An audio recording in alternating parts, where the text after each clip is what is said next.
छत्रपती शिवाजी महाराज की जय भवानी, भारत माता की।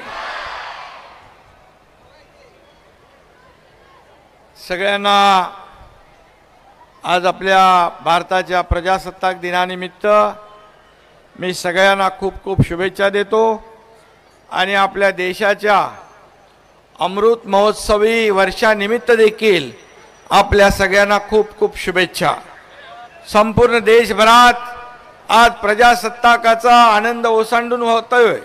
आपल्या महाराष्ट्रात देखील सगळीकडे प्रजासत्ताक दिनाचं औचित्य साधून अशा प्रकारचे राष्ट्रभक्तीपर देशभक्तीपर कार्यक्रमाचं आयोजन केलेलं आहे आणि या कार्यक्रमाला उपस्थित आपल्या राज्याचे महामहिम राज्यपाल रमेश बैसजी इथे उपस्थित आहेत।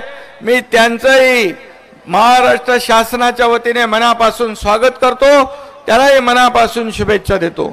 लोढाजी आपले मंत्री आहेत, अश्विनी जोशी मॅडम आहेत, सर्व अधिकारी आहेत। या सगळ्यांना आणि खास करून या आजच्या प्रजासत्ताक दिनानिमित्त आपण नागरिक बांधव भगिनी पत्रकार मित्र उपस्थित आहेत आणि त्याचबरोबर या मैदानी खेळातील छत्रपती शिवाजी महाराजांच्या काळातले मैदानी खेळ आज त्याचं प्रात्यक्षिक देखील या ठिकाणी आपण दाखवण्यासाठी उपस्थित झालात।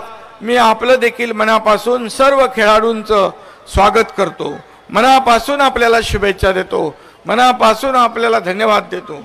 खरं म्हणजे आज स्वराज्य संकल्पक छत्रपती शहाजी महाराज, स्वराज्य जननी जिजाऊ माँसाहेब, स्वराज्य संस्थापक छत्रपती शिवाजी महाराज आणि स्वराज्य रक्षक धर्मवीर संभाजी महाराज यांना मी मानाचा मुजरा करतो।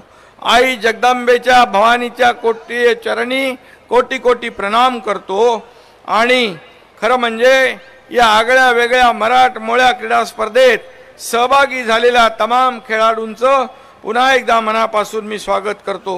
खरं म्हणजे लोढाजींनी मला सांगितलं हे छत्रपती शिवाजी महाराज पारंपरिक क्रीडा महाकुंभ स्पर्धा या ठिकाणी 26 जानेवारी ते 19 फेब्रुवारी या कालावधीमध्ये होणार आहे। स्पर्धा ही जगाचं लक्ष वेधून घेईल अशा प्रकारची यशस्वी स्पर्धा आपण करूया, अशा प्रकारच्या आपल्याला मी शुभेच्छा देतो।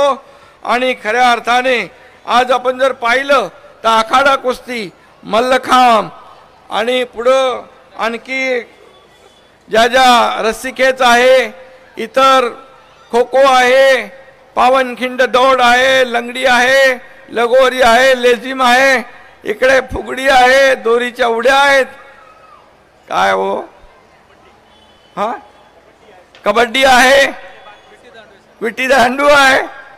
अरे लोढ़ा जी, पहले हम लोग खेलने को मिलता था, अभी की देखते आप। आणि म्हणून हे सगळे मैदानी खेळ छत्रपती शिवाजी महाराजांच्या काळातले पुनर्जीवित या ठिकाणी या खेळांना उजाळा देण्यासाठी या क्रीडा महाकुंभाचं आयोजन राज्यातील प्रत्येक जिल्ह्यामध्ये करण्यात येईल अशा प्रकारची घोषणा मी या ठिकाणी करतो। जिल्ह्यामध्ये या क्रीडा महाकुंभांचं आयोजन केलं जाईल, त्यासाठी सर्व यंत्रणा जी आहे ती उपलब्ध करून दिली जाईल आणि खऱ्या अर्थाने त्याला जे काही खर्चाची लोढाची तरतूद लागेल ती राज्य सरकारच्या वतीने केली जाईल, हे देखील मी या ठिकाणी आपल्याला सांगतो। आणि यामध्ये सहभागी झालेल्या विजेत्या खेळाडूंना देखील चांगली बक्षिसं देण्याचा देखील आपण निर्णय घेऊ, त्यांना चांगल्या ट्रॉफी देण्याचा आपण निर्णय घेऊ। आणि म्हणून खऱ्या अर्थाने आज एक आगळा वेगळा उपक्रम लोढाजींच्या माध्यमातून होतोय, कारण या स्पर्धेबरोबर आपण गड किल्ल्यांचं प्रदर्शनही भरवतोय। हे गड किल्ले म्हणजे छत्रपती शिवाजी महाराजांचे एक अस्मिता आहे, त्यांची आठवण आहे आणि त्या काळामध्ये गडकोट किल्ले एवढ्या उंचावर बांधले, तोफा कशा नेल्या, पाण्याची व्यवस्था वरती कशी केली, हे सगळं आपल्याला माहीत आहे. तेव्हाचं विजन काय असेल शिवाजी महाराजांचं, तेव्हाचं इंजिनिअरिंग काय असेल, तेव्हाचं आर्किटेक्चर काय असेल, हे विश्वास बसत नाही. आणि म्हणून छत्रपती शिवाजी महाराजांचं आपण या वर्षी 350वा आपण जो काय महोत्सव साजरा करतोय, त्याला खऱ्या अर्थाने एक वेगळी जोड या ठिकाणी आपण लोढाजी आपल्या विभागाच्या माध्यमातून आपण दिलेली आहे. आणि त्यामुळे मी आपल्याला मनापासून खूप खूप शुभेच्छा देतो. आदरणीय पंतप्रधान नरेंद्र मोदी साहेबांनी देखील खेळाला प्रोत्साहन दिले. खेलो इंडिया असेल, फिट इंडिया असेल, आता मध्ये नाशिकला मोठा नॅशनल यूथ फेस्टिवल झालं, त्यामध्ये देखील देशभरातले सगळे खेळाडू आले होते.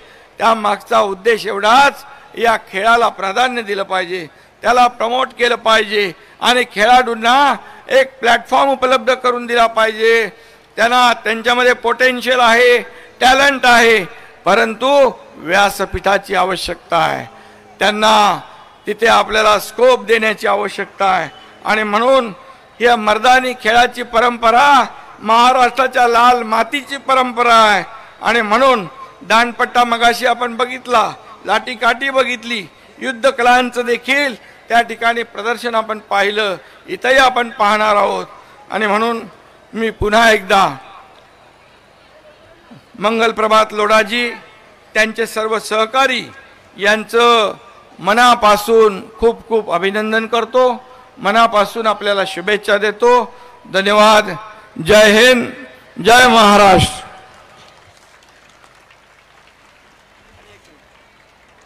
कार्यक्रम दुसरा असल्यामुळे आपल्या युनायटेड नेशनचे काही शिष्टमंडळ भेटायला आले, त्यामुळे आदरणीय महामहिम राज्यपाल महोदयांची परवानगी घेऊन मी इथून दुसऱ्या कार्यक्रमाला जात आहे. धन्यवाद. धन्यवाद.